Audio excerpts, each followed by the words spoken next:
กับสบายดีและสวัสดีจ้าพี่ทุกคนทั้งฝั่งไทยหรือฝั่งลาวและว่าต่างประเทศเนาะวันนี้เขาสู่สองน้องเอิญสาวลาวคือเก่าวันนี้สิมาย่ำมักหุ่งขึ้นแต่เกี่ยวข้าวตอนเที่ยงย่ำมักหุ่งต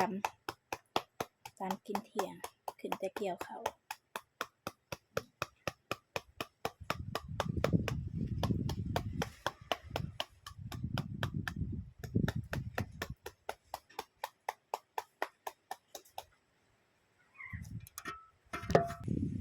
นี่คือมักหุ่งที่เสะเอิญย่ำแล้วเดี๋ยวสิไปตำบัดนี้เสะเอิญกะตำมะพริกกับกระเทียมสิตำมักหุ่ง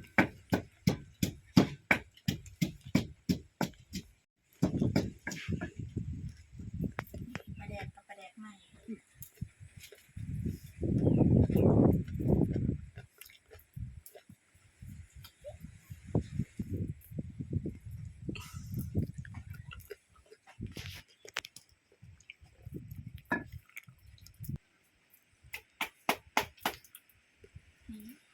ใส่ปลาแดก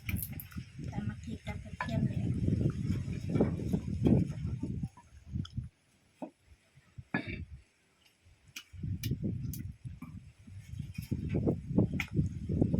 ป้าจักหน่อยเห็ดข้าวเพราะว่าหิวข้าวแล้วเที่ยงมันก็ใส่น้ำตาลเนาะ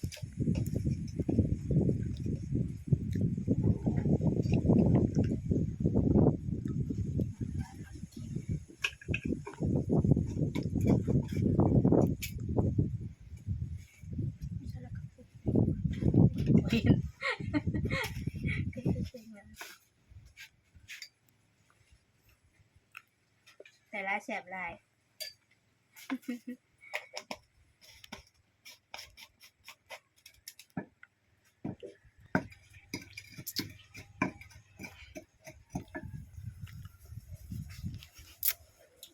เลือดสม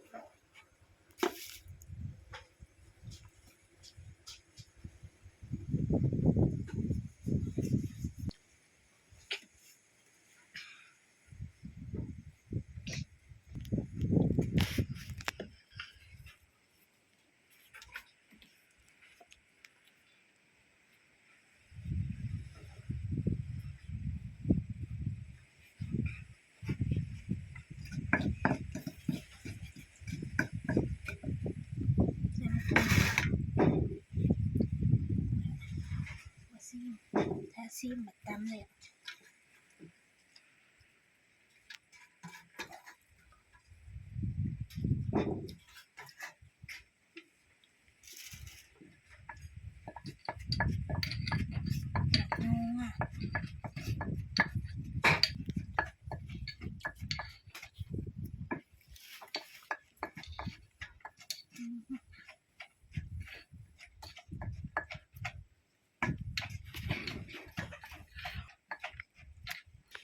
นี่ตำแล้วแหละชิมก่อน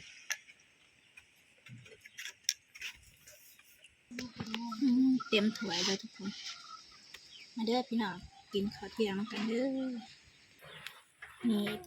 ตำมะฮุ่งแล้วก็มีปีกสิลอดน้ำเนาะทุกคนตำมะฮุ่งกินกับปีกสิลอดก็แซ่บ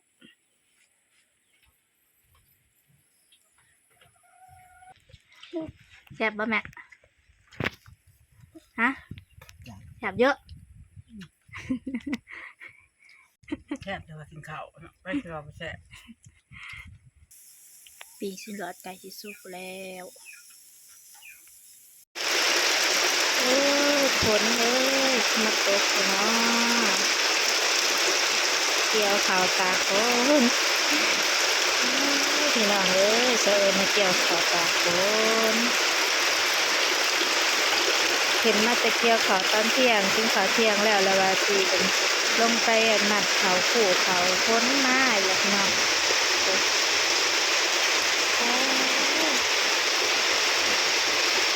แห้ง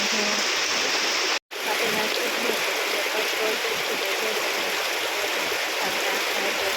ถ้าเป็นอาชีพนี้ก็ยิ่งสามารถได้ก็ติดตามก็จะเป็นตัวแล้วก็เป็นกำลังใจให้เราจะว่าเด้อจ้า บายดี